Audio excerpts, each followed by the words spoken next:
El pan nuestro de cada día. Una palabra para el corazón. Una palabra de vida. Restaurando a las familias. Libro de Éxodo, capítulo número 17, versículo número 8 en adelante. Entonces vino Amalec y peleó contra Israel en Refidim. Y dijo Moisés a Josué: escógenos varones y sal a pelear contra Amalec. Mañana yo estaré contigo sobre la cumbre del collado y la vara de Dios en mi mano. E hizo Josué como le dijo Moisés, peleando contra Amalec. Y Moisés y Aarón y Hur subieron a la cumbre del collado.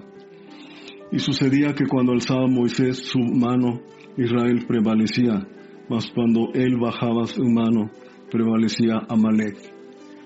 Y las manos de Moisés se cansaban, por lo que tomaron una piedra y la pusieron debajo de él, y se sentó sobre ella, y Aarón y Hur sostenían sus manos, de uno de un lado y el otro de otro.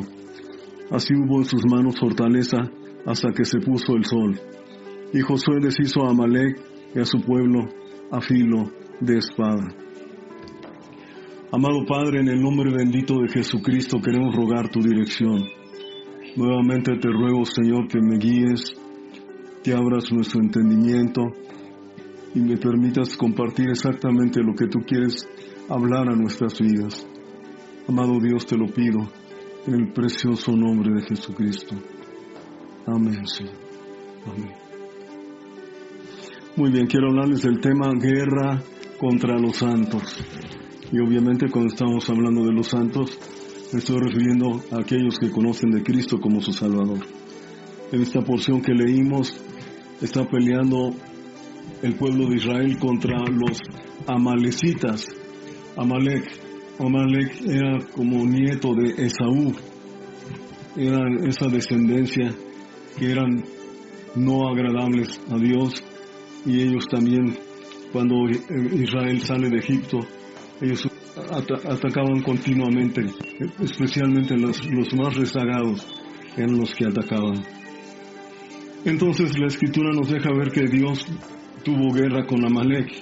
Si usted sigue leyendo, dice la Escritura que Dios le dijo a Moisés que tendría guerra con Amalec de generación a generación, hasta que entraron a la tierra de Canaán y mandó destruir totalmente a los amalecitas. Nos preguntamos, bueno, pero esta era una guerra espiritual, es una guerra física. Parece que son ambas cosas. Este es el punto número 1. Vamos a aprender un poco acerca de la guerra espiritual. Las luchas espirituales en el Antiguo Testamento eran desde luego físicas y espirituales.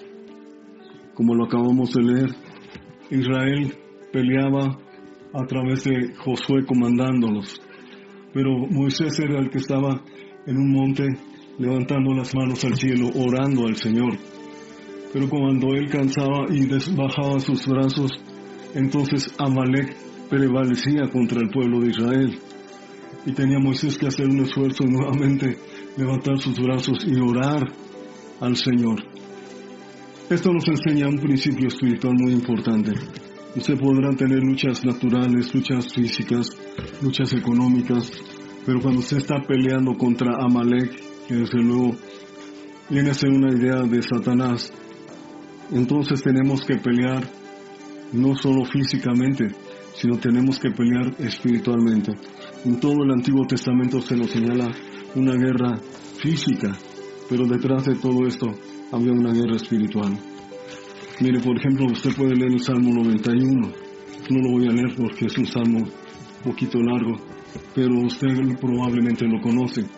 Yo le sugiero que lo aprenda, que lo memorice, que lo medite, que ore con el Salmo 91. Igualmente con Isaías 41, del versículo número 10 al 13. Y va a encontrar usted una riqueza maravillosa de principios bíblicos por un lado, pero por otro lado de promesas que Dios nos da y de la victoria que Él nos da sobre nuestros enemigos. Isaías 41, versículo número 10 dice: no temas porque yo estoy contigo, no desmayes porque yo soy tu Dios que te esfuerzo, siempre te ayudaré, siempre te sustentaré con la diestra de mi justicia, Nota esto. He aquí todos los que se enojan contra ti serán avergonzados y confundidos, serán como nada y perecerán los que contienden contigo.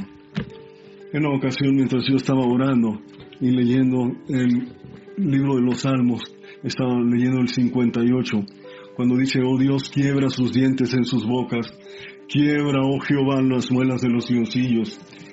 Y orando en base a ese texto, una persona que estábamos hospedando en esos días no pudo quedar en su corazón, quitar la duda y decirme, está orando contra los enemigos de Dios, ¿verdad? Digo, sí, claro, no estoy orando en contra de mi vecino, ni contra mi suegra, ni nadie por el estilo. Son guerra espiritual. Entonces, usted tiene que comprender algo, un principio, hermano. Usted va a enfrentar muchas veces cosas naturales, pero que detrás de ella hay algo espiritual. Usted puede enfrentar a una persona que le está robando, pero usted tiene que entender que el verdadero ladrón es un demonio que está en la vida de esa persona. ¿Me estoy explicando? Entonces, como dice la Escritura, no tenemos lucha contra sangre ni carne, aunque muchas veces vamos a tener que enfrentar a las dos. Punto número 2. Cuando el Señor Jesús desciende a la tierra, el infierno se sacude y trata de matarlo. Si usted recuerda ahí en el Evangelio de Mateo capítulo número 2, las Escrituras nos dejan ver que cuando el Señor Jesús nace, inmediatamente Satanás, que sabía quién era Jesús, ojo, sabía quién era Jesús, pero no sabía lo que Jesús había venido a hacer a esta tierra. Enseguida explico más de esto. En Mateo capítulo número 2, versículo número 13, dice la Escritura, después que partieron ellos, he aquí un ángel del Señor apareció en sueños a José y dijo, levántate y toma al niño y a su madre, y huye a Egipto, y permanece allí hasta que yo te diga, porque acontecerá que Herodes buscará al niño para matarlo. Por un lado, efectivamente era Herodes, pero por otro lado podemos entender quién estaba detrás de todo esto, ¿verdad? Y efectivamente José huye con María y el niño, pero Herodes, enfurecido porque lo habían burlado, mata a todos los niños menores de 2 años de esa región. Fue algo terrible, pero bien entendamos quién estaba detrás de todo esto. Entonces el Señor Jesús, ya cuando estaba aquí en la tierra, Satanás sabía qué es lo que estaba haciendo, pero no sabía de qué manera lo iba a vencer. Él pensaba que Jesús venía para establecer el reino mesiánico, donde iba a establecerse en un trono y muchas naciones iban a venir a rendirle culto. Pero no era así. Vamos a ver que también lo trata de vencer tentándolo. Esto ya lo hemos visto en otras enseñanzas. Ahí en Mateo capítulo número 4, versículo del 1 al 11. Nuevamente Satanás trata de vencer al Señor tentándolo. Y de distintas maneras. Otro enemigo que utiliza también es al mismo Judas, ¿verdad? Vamos a leer en Lucas capítulo 22. Esto es muy interesante, porque en ocasiones alguien dice, bueno, es que nada tuvo que ver Satanás fue Judas el que tuvo que ver. No, fue Satanás. Claro, hay oportunidad de Judas, ¿verdad? Y si el diablo haya oportunidad en usted, también usted va a ser usado por el diablo. Entonces no le dio oportunidad al diablo. Evangelio de Lucas capítulo número 22. Dice, estaba cerca la fiesta de los panes sin levadura, que se llama la Pascua, y los principales sacerdotes y los escribas buscaban cómo matarle, porque temían al pueblo. Vea lo que dice el versículo 3. Y entró Satanás en Judas, el cual era del número de los 12. Y este fue y habló con los principales sacerdotes y con los jefes de la guardia de cómo se los entregaría. Ellos se alegraron y convinieron en darle dinero. Satanás entró en Judas. ¿Literal? Sí, literalmente entró en Judas. Por eso el Señor Jesús le podemos encontrar en otro de los evangelios cuando se dirige a Judas y le dice, lo que vas a hacer, hazlo más pronto. Ya para ese momento Satanás estaba totalmente en Judas. Muy bien. Ahora, ¿qué hubiera sucedido si Satanás hubiera sabido que el Señor iba a vencerlo? No lo hubiera crucificado. ¿Estás hablando en serio? Sí. Judas ni Satanás, nadie de ellos sabían que precisamente la cruz iba a ser la victoria. Pero vamos a ver esto, 1 Corintios capítulo número 2, versículos 7 y 8. Nos deja ver lo que estamos hablando.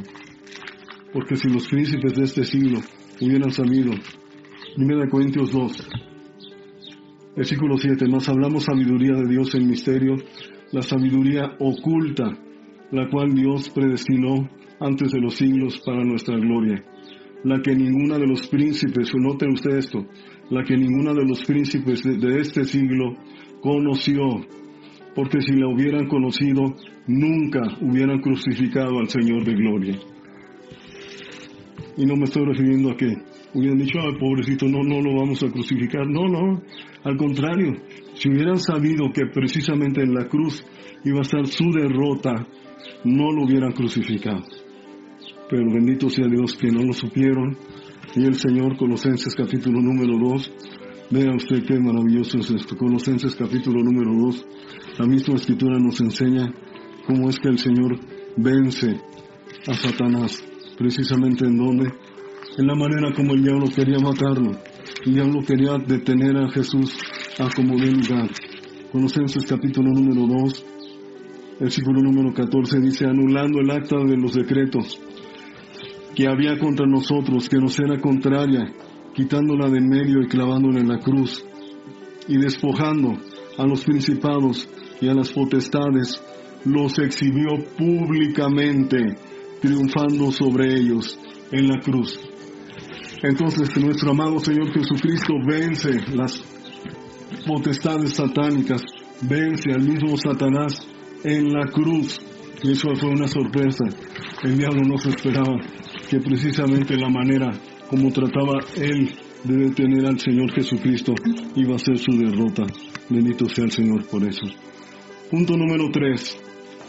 Reino de los cielos versus reino de las tinieblas. ¿Dónde está usted? ¿Reino de los cielos o en el reino de las tinieblas? Espero que me bien entienda. Cuando estamos hablando reino de los cielos, reino de las tinieblas, aquí en este mundo, en esta tierra que a usted y a mí en este tiempo nos ha tocado vivir, está dividida en dos partes.